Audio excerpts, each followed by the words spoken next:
Или, не знаю, осетино-ингушская война? Осетино-ингушская война — это просто война, которая дает возможность, для которой есть возможность развязать конфликт между двумя народами.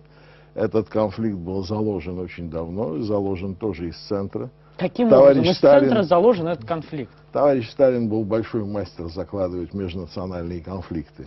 Достаточно вспомнить, как делилась в национальном плане Средняя Азия. Такая через полосица, что без войны... Между Осетией и Ингушетией что там делилось? А пригородный район? Вы что, в первый раз, что ли, об этом слышите? Не в первый раз. Вы что, не знаете, что в 1992 году осетины при поддержке российского ОМОНа перешли в наступление на мирных ингушей, и по трупам женщин и детей изгнали огромное количество ингушей? Так сначала ингуши пришли к Владикавказу, разве нет? Минуточку. Ингуши там всегда жили. Во-первых, их выселял Сталин. Во-вторых, в начале войны осетино-ингушская армия подошла к Владикавказу. Какая ингушская армия? Ингушские солдаты вооруженные, нет? Ингушские солдаты, о чем вы говорите? Вы что, шутите? А кто воевал? Какие? Кто с ингушской стороны воевал?